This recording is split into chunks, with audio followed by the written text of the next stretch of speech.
those who celebrated had a great Easter holiday and have had a chance to go out and check out the activity on the South Lawn. We've got a few waves still to go.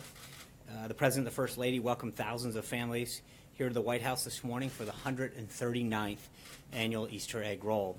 When it's all said and done, we'll have had thousands of guests, including many active duty military, veterans' families, children from local schools, patients from local children's hospitals, all here to share in this historic event. Right about now, the President is finishing up his regular meeting with the Secretary of State. The Vice President, of course, is currently on a 10-day trip visiting South Korea, Japan, Indonesia, and Australia. While in South Korea, the Vice President participated in an Easter church service with both American and South Korean service members and their families, and has been holding bilateral meetings with representatives of the South Korean government. The Vice President is delivering a message to the people of the Republic of Korea on behalf of the President that even in these troubled times, the United States stands with them for a free and secure future. Under President Trump, our ironclad alliance will be even stronger. Our nations will be safer, and the Asia-Pacific region will be more secure. From South Korea, the Vice President will head to Japan. I'll continue to provide updates as they warrant during the Vice President's trip throughout the rest of the week. Looking ahead, tomorrow the President heads to Wisconsin, where he'll talk about his Buy America, Hire America agenda at Snap-on Tools in Kenosha, Wisconsin. For those of you who aren't aware, Snap-on is a prime example of a company that builds American-made tools with American workers for U.S. taxpayers. We'll be having a background briefing here in this room later this afternoon with senior administration officials regarding the details of the trip. Further guidance should be coming out in your inboxes momentarily. On Wednesday, the President will sign the Veterans Choice Program Extension and Improvement Act. The President is proud to sign this legislation, which passed unanimously by the Senate earlier this month. The bill ensures that veterans have certainty and continuity of care while this administration works with Congress to develop a plan that reforms the VA system and gives our nation's heroes the care that they deserve. He'll also host the New England Patriots this Wednesday to congratulate them on their 5th Super Bowl win. And on Thursday, the Prime Minister of Italy will be here for an official visit. With that, I'll kick it off to the birthday boy, Mr. Jim Acosta. I'll take it. Thank you, Sean. Does the President have a red line when it comes to North Korea that if they cross it, they will bring about some kind of military response from the U.S.? I think what we talked about, the use of red lines in the past with respect to Syria, the President's made that drawing red lines hasn't really worked in the past. He holds his cards close to the vest, and I think you're not going to see him telegraphing how he's going to respond to any military or other situation going forward. That's just something that he believes has not served us well in the past. We did this with Mosul. We start to talk about what the action will be months in advance, and it really gives the intended recipient of action a heads up as to what's going on. So I don't think that you're going to see the President drawing red lines in the sand, but I think that the action that he took in Syria shows that when appropriate, this President will take decisive action. So let me just to follow up on that. Syria is one thing. North Korea is quite another when they have nuclear ambitions the way that they do. Right. When you talk about, well, we did this to we did this to Syria, and we did this to Afghanistan. Is that no? True? I think in the case too loose with bombastic rhetoric. No. I think, and again, I please don't read too much into that in terms of trying to make an analogy on the action. I think it's quite the opposite.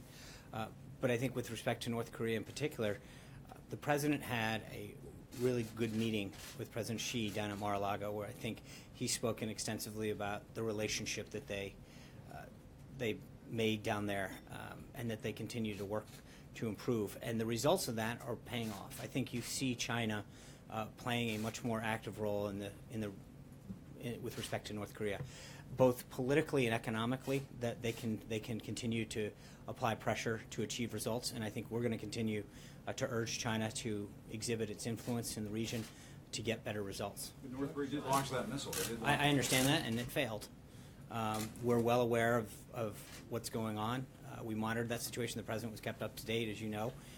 But I think that we're going to continue to work with China in particular to help find a way forward on this. John. Thanks so much, Sean. The President, as you just mentioned, has spoken about this relationship that he's developed with President Xi. Mm-hmm. President Xi would be leaning on the North Korean government to prevent the kind of attempted missile launches like we saw over the weekend.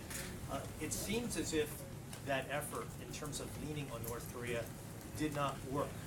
In addition to that, the vice foreign minister of North Korea said to the BBC today that North Korea will test its missiles on a weekly, a monthly, and a yearly basis. So my question is, what kind of pressure is China putting on North Korea? I think this goes back to the nut of what Jim was asking, which is I think for us to telegraph what we're going to do or what we're going to ask others to do would not be a smart strategy to lay it out on public. But I think that if you realize, for example, on the economic side of things, China is the #1 importer of North Korean coal. I think to see them curtail some of that has a real economic impact on the region. There's a lot of economic and political pressure points that I think China can utilize, and we've been very encouraged with the direction in which they're going.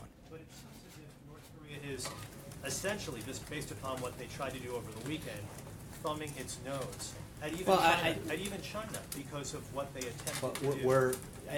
I understand the question. I think we're just not there yet. We've got a lot of tools left and a lot of conversations that are ongoing, but let's not get ahead of ourselves. I think we've had a very productive direction that we've seen China move in, and I think there's an agreement, I think, by everyone so far that a nuclear-capable North Korea is not in anybody's best interest, and I think we're going to continue to work with the Chinese, in particular, on this case. Caitlin. What was their review of the White House visitor logs?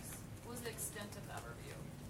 I'm sorry, what was the extent of their review of the White House visitor logs? What made you change your mind to not continue releasing them? I think, as was noted on Friday, we're following the same policy that every administration from the beginning of time has used with respect to visitors log. We will comply with both the Federal Records Act and the Presidential Records Act as stated by law. Well, why does the president object to people knowing who is coming in the White House? Well, it's not a question of objecting. It's about following the law. We're following the law as both the Presidential Records Act and the Federal Records Act prescribe it. So it's the same policy that every administration had up until the Obama administration, and frankly, the faux attempt that the Obama administration put out where they would scrub who they didn't want put out didn't serve anyone well. The president wants to make sure that people can come in the same way they can go to a member of Congress's office, provide information and details, and there's people who want to be able to come have that conversation with members of the administration the same way that they would do with members of Congress, go into their office. Why didn't he take this opportunity to one-up the transparency game? Because I think I'm trying to explain that to you. I think that we recognize that there's a privacy aspect to allowing citizens to come express their views, and that's why we maintain the same policy that every other administration did coming up here prior to the last one. And the last one, frankly, was a faux level of doing that, because when you go through and you scrub everyone's name out that you don't want everyone to know, that really is not an honest attempt at doing it. We're going to follow the law the way that every administration has followed up until the last one. Zeke? Hey, Sean.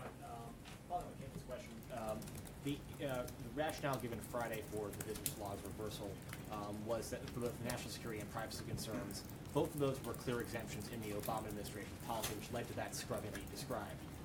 So why exactly the reversal? You seem to be describing maybe a third rationale that you're giving. No, I think I just touched on privacy. That people have a right. The Obama administration had that exception to their business law. But I think the problem, Zeke, is that we don't know what the I mean, they said what it was, but you don't know who got left off and who didn't. They chose to not put people out for whatever reason, and they gave an excuse, and no one questioned it.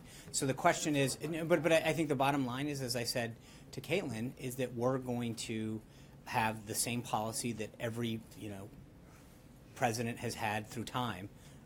And comply with the law on both fronts. I think, but again, you remember, it's interesting that we're following basically the same thing that members of Congress follow. You go and you meet with a member of Congress right now.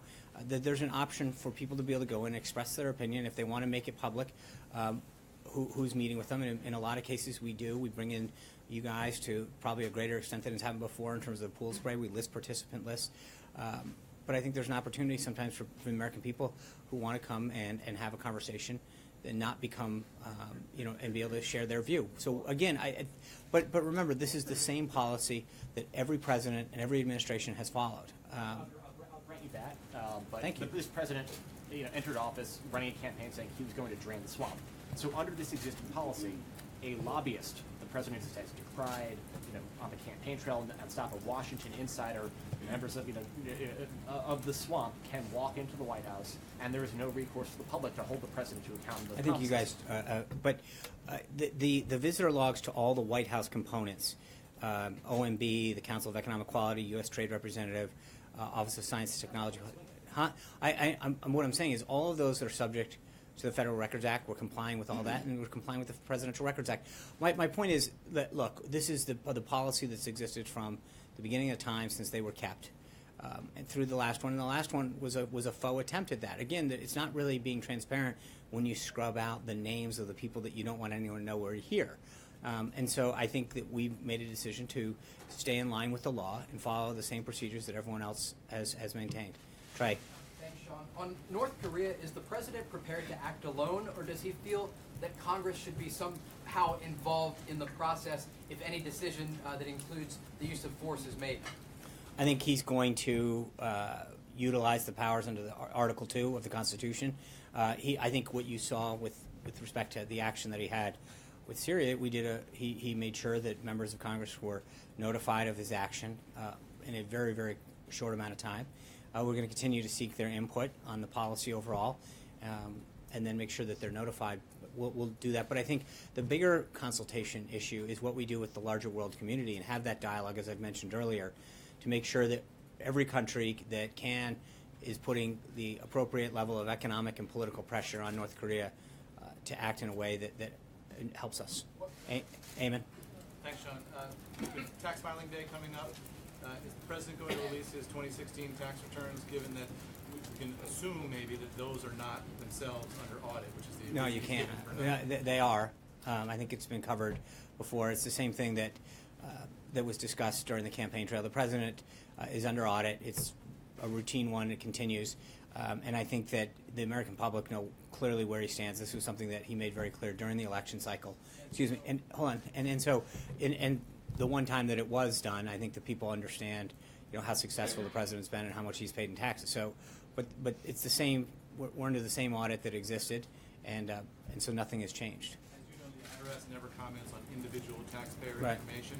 This obviously is an extraordinary case involving the president of the United States. The president could authorize the IRS, presumably, to go ahead and confirm that he's under audit, and to give us some details about that audit. What years, how long this is expected to take, et cetera. Will the president authorize the IRS to confirm? I think the president's view on this has been very clear from the campaign, and the American people understood it when they elected him in November. Hallie. You got to fly in. Thank you. Always looking out for me, John Roberts. Political leaders in Hawaii are reviewing plans for emergency plans in case they are attacked. Does the president believe that the level of tension between the United States and North Korea is at the point where we should start reviewing emergency attack plans? So just to be clear, and again, I'm not going to get into, I would just tell you that there are military contingency plans for almost every scenario in a numerous aspects around the world, here at home, everything from humanitarian relief to refugee crises to attacks. That is standard military procedure to have those kind of things. So to make that in any way, shape, or form sound new would be a mistake. It is a standard operating procedure of the military to plan for contingencies in a number of operations and a number of hotspots throughout the world on a regular basis. And with respect to Korea in particular, that's been going on for decades. I'm just wondering, how high does the president view the threat level from North Korea? Again, I think the president's made clear we're aware of the activities that they've engaged in, and we're monitoring them, and the national security team continues to keep them up to date. Just one more on that topic. One of the reasons why successive administrations has chosen to negotiate with the leaders of North Korea is because it's believed that there are no good military options to deal with. Does this president believe that there are viable military options for dealing with North Korea? Again, I'm not. I understand that, but I think taking anything on or off the table in itself limiting your options to some degree, and so I'm not going to even discuss that, Julie. I wanted to ask a couple of questions about the situation in Turkey. Is the president concerned at all by these reports from international monitors that this referendum that gives President Erdogan these sweeping powers had irregularities in it? My understanding is there's an international commission that is reviewing this and issues a report, so 10 to 12 days, and so we'll wait and let them do their job. There were international monitors throughout Turkey, and we'll let What would he like to see Erdogan do? I think at this point, right I don't now think, while I think it the would, happens? we'd rather not get ahead of that report and start to make decisions without knowing. There were observers there, as there routinely are, and I'd rather wait and see. And just beyond the irregularities, just the act that that Erdogan is going through to try to accumulate these powers, what does the president think of that? Again, I'm not going to, they have a right to have elections, and their people participated in that, but before we start getting into their governing system, let this commission get through its work.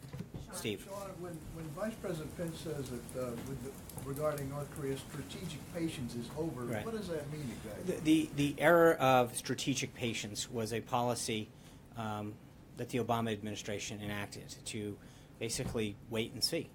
I think we have now understood that that policy is not one that is prudent for the United States, and I think that's why you've seen stepped-up efforts, particularly with respect to China, and that's why I think the relationship that the president really is building on from the time that he spent down in Mar-a-Lago with President Xi is hopefully going to produce results. And so part of it is to actively engage with world partners like China in particular that have economic and political influence that they can utilize. What would it take to restart some sort of talks with North Korea? Well, let's see. Again, I'm not going to get ahead of the policies right now. I think we're seeing some active engagement with China, and that's helpful. So let's see how that goes. Allie. Thank you, Sean. I have two for you on North Korea. You're doing it today, you've done it before. You've stood at the podium and said you don't want to telegraph moves Right. that the president will make, but you want to preserve that element of surprise. A Kremlin spokesperson said today President Trump is more impulsive and unpredictable than Kim Jong-un. At what point does this strategy of unpredictability become a liability?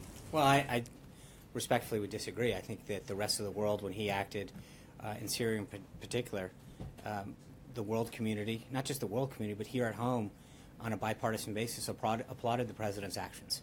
Do you see unpredictability as an Well, asset? I think absolutely, but it's not. I think that you have to look at the flip. I mean, I talked about it a minute ago. When you look at some of the actions that we've taken in the past, Mosul being a good example, where we leaned in and started to explain what we're going to do and when we're going to do it, that takes a huge element off the table of not only surprise but achieving the effect that you're trying to do.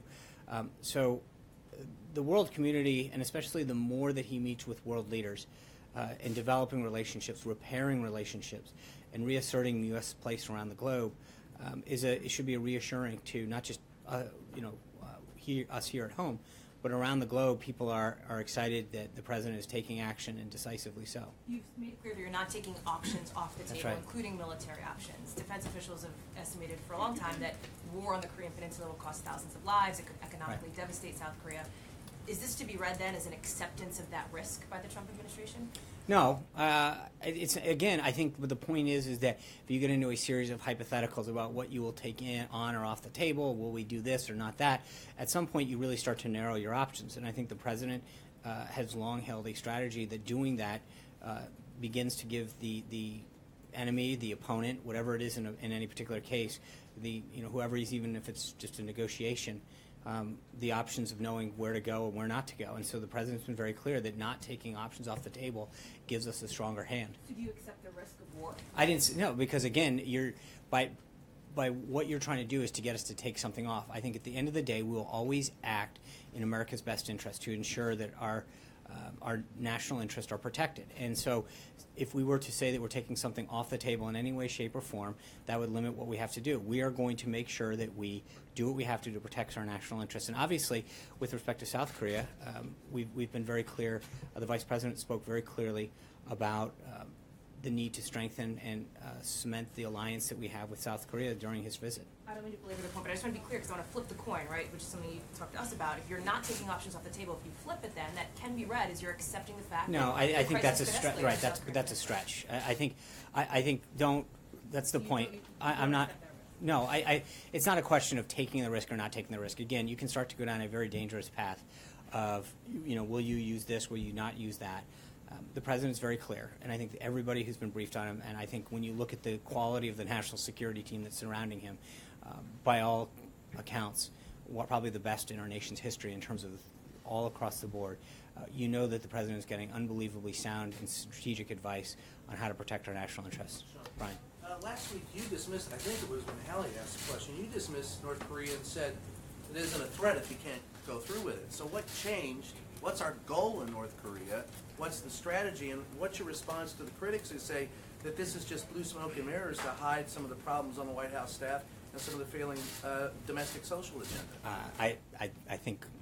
I don't think there's anybody in the world who would not believe that North Korea's actions are both provocative and a concern. So the actions that we're taking are extremely, they're appropriate and justified. What we're doing is working with the world community, and as I've mentioned multiple times today, especially China, which is really acting in a historic way to ensure that our national interests and the safety of the peninsula is protected.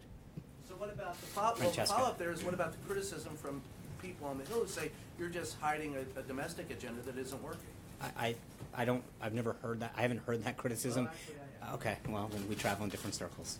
But I don't think that there's anybody who honestly believes that after seeing the launches that they're taking and the work that they're undertaking, that any attempt to protect our country and our national interests is anything other than the right and justified thing to do. Francesca.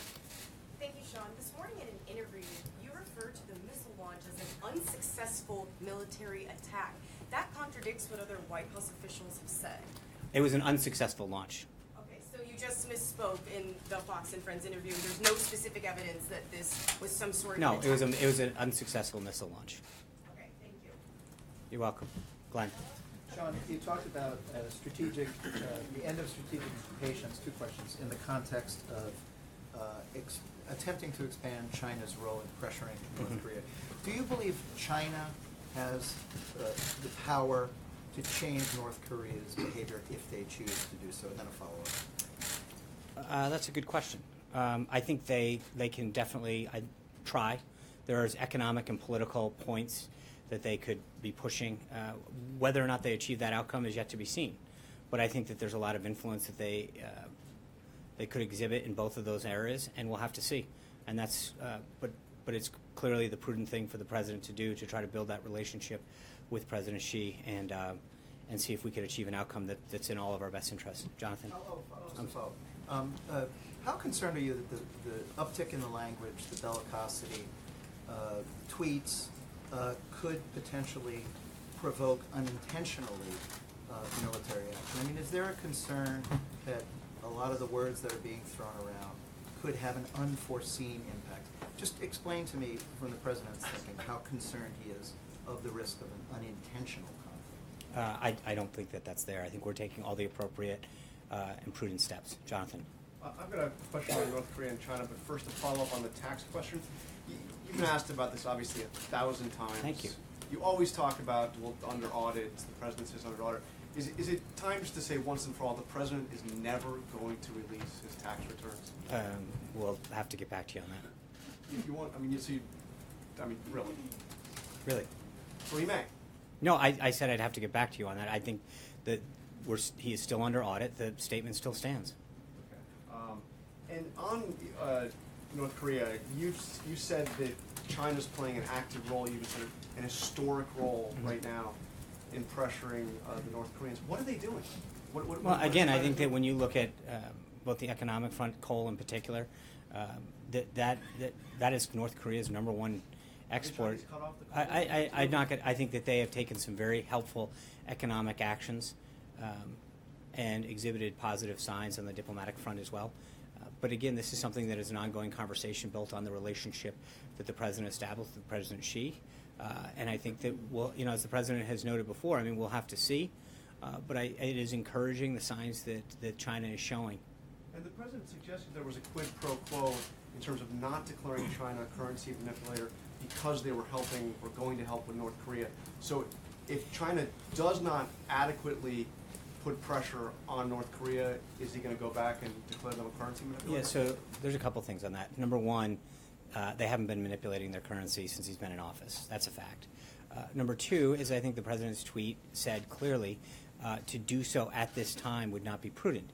It's not a quid pro quo. It's just saying that in the middle of them taking very positive signs to help us address the situation in North Korea, that to label them a currency manipulator, I don't think would be very productive in achieving a very, very important national strategic objective. Okay?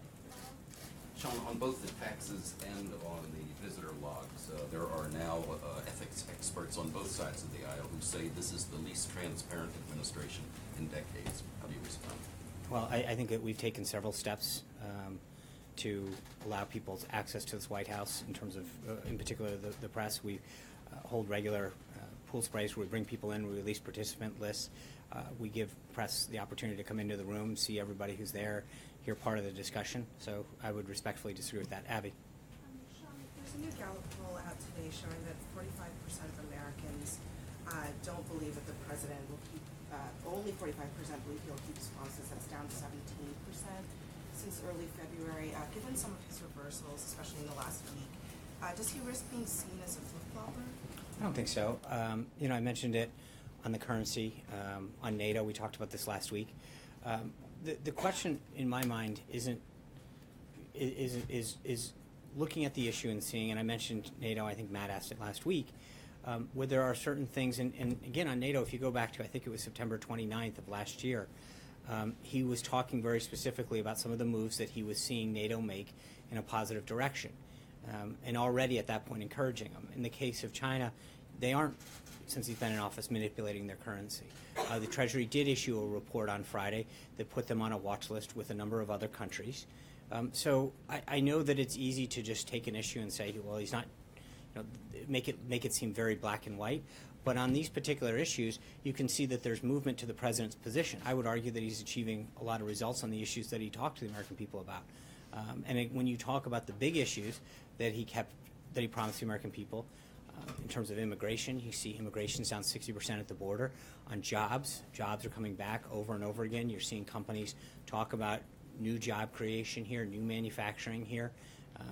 The executive orders that he's signing are all consistent with the promises that he made to the American people on the campaign trail. And I think on issue after issue, whether it's immigration, job creation, national security, the president made very clear promises to the American people that on over and over again he's achieving great success on. And so I would argue that we're going to continue to see the president not only keep his word but be rewarded by the American people on that front. On a separate issue, the president's continued travel to Mar-a-Lago or any other place where he's conducting official business. Does the White House believe that those other locations should be treated like this building in the sense that you guys will be transparent about who he's meeting with and what kind of official business he's conducting while he's there? Is that a commitment that you all are willing to make? I think we've been fairly consistent with reading out who he's meeting with and what he's done, providing the pool access to his whereabouts and what he's doing. I think what we generally do. Obviously, the president has time to spend with family, and he makes phone calls. We generally provide readouts of those phone calls with foreign leaders, whether he's here or in Florida. So I think we've done a fairly good job of making sure that people know who he's meeting with, who he's speaking to, and when appropriate, the context of those calls. But that's not true, Sean. Long stretches of time go by and we get pool reports from the poolers saying we've been asking the White House for information about what the president is doing. I understand that, and we don't get them. I can't even get an answer to whether he's golfing or not. I understand that some days that you don't get it as quick as you want. Some days we never get okay, it. but with all due respect, Julie, he's entitled to have moments with his family and private time. So I think respectfully, I would disagree. I think we do a very good job of getting you information, of bringing you along to events, whether he's here or at a location or even going out to dinner. We've lived up to that. I think the president and is entitled to have some times with his family and friends to just catch up. But then that's the difference than what you're saying. No, but you are providing. No, but what I'm saying is her question was about official business, and when he does have a call and when he does meet with advisors, we generally put it out. But when he's meeting internally, in the same way that when he's meeting here with his staff, we don't read out every staff meeting that's going on. And so when he's down traveling and he's having meetings, whether it's on Air Force One or wherever, that's what his staff does, is they provide him updates and policy briefings and give him an opportunity to make key decisions with their insight into a particular issue. That's what all presidents do. And I think that I would respectfully suggest that we have done a really good job of making sure that that the pool in particular has provided information in terms of his whereabouts, and then we've provided background briefings on issues that are coming up, where we're going, why we're going, and what we intend to do. So, I get that there's always going to be this back and forth. You guys are going to always want more. And I think that we've tried to do what we can to get you that information. Thank you guys very much. We look forward to seeing you in Wisconsin tomorrow if you can. Thank you.